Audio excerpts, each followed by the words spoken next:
Okay, team commute na nag-aabang na libre sakay, dito lang tayo sa Manila dahil sagot yan ni Yorme. Good morning po, Yorme. Hi, good morning sa inyo at sa lahat ng ating manonood at lalong-lalo na sa ating mga kababayan sa lungsod ng Maynila. Yorme, pakwento naman po itong libre sakay natin nagsisimula po ngayong araw po.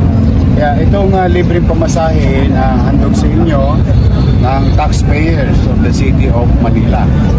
Inisip ito ng lokal na pamahalaan, dala ng, of course, alam naman natin increases, pero nagpapatong-patong na yung nagiging suliranin ng taong bayan.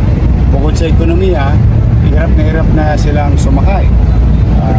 Dahil marami na rin jeepney drivers na halos wala na mayuwing neto after boundary. At minsan, apektado pa yung boundary.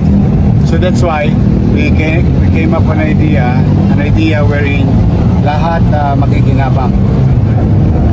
Operator, garantisadong may kita, may boundary.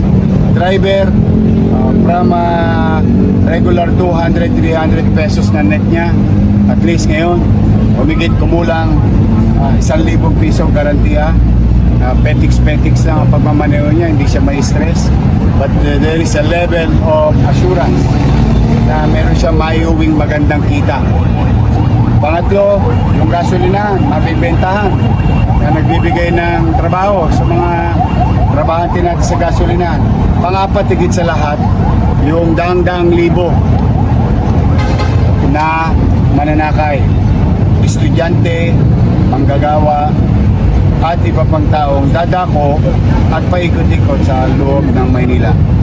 Today, Monday, is the start of 1 week of libreng pamasahe sa jeep sa Maynila. 1,097 participated at tinugon ang panawagan ng inyong lingkod na kung po pwede, iparamdam natin ang pagmamalasakitan sa kapwa.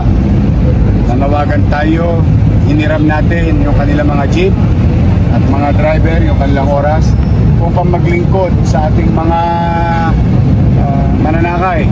At the same manner, to be assisted by MTPB. So, ano na to? Halo-halo na to. Sama-samang effort ng transport group, particularly jeep, ng city government, at para sa ating mga sumasakay at nahihirapang sumakay nowadays because of tumumal ang biyahe ng jeep.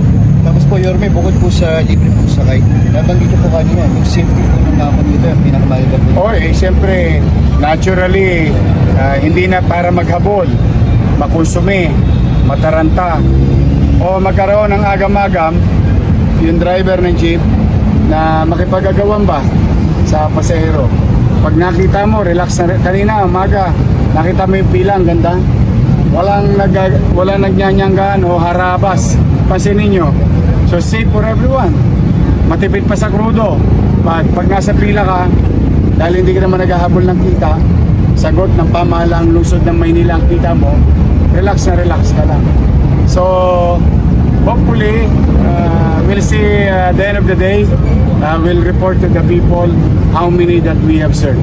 But for now, as of the moment, taga alas 8 na, tens of thousands of people already benefited direct dito sa ating libreng pamasahe sa lungsod ng Maynila sa loob ng isang linggo.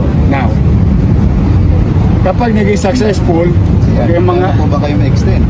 malay ninyo, makaharpat ako. Okay naman ako basta kapakinabangan ng tao.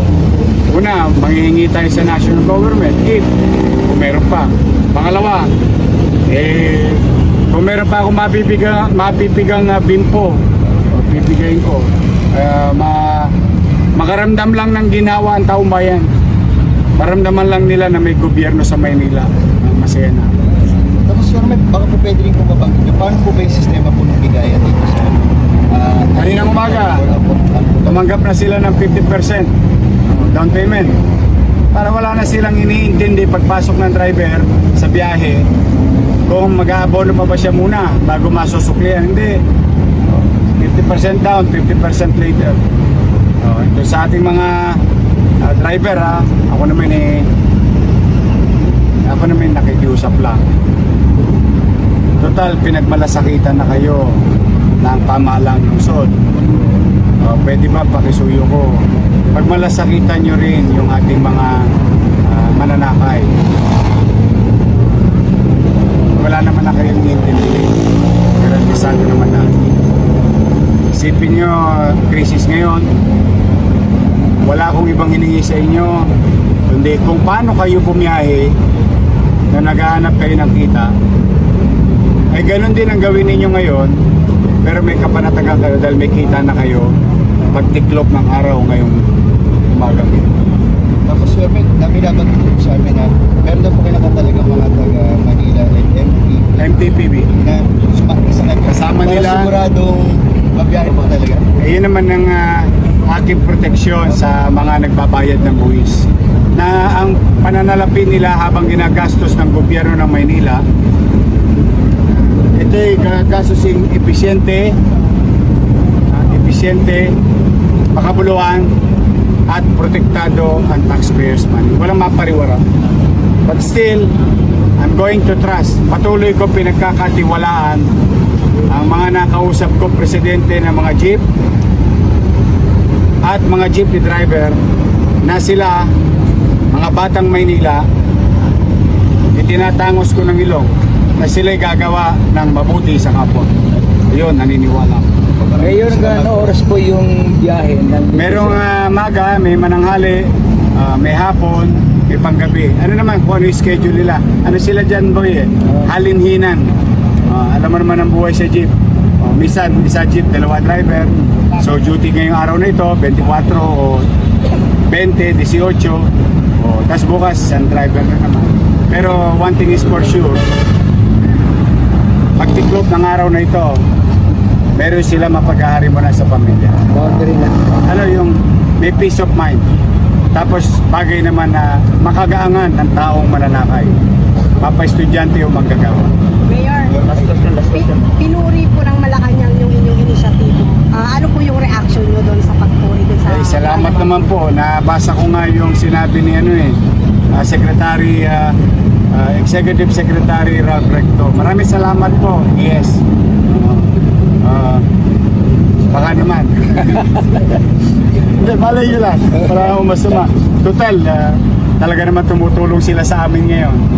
At we're happy to share the idea. This is for everyone. Kung sa tingin nila mainam itong ginawa ng Maynila, we're very happy to share it to everyone. It's a simple analogy. Operator, guaranteed may kita. Driver, guaranteed may kita.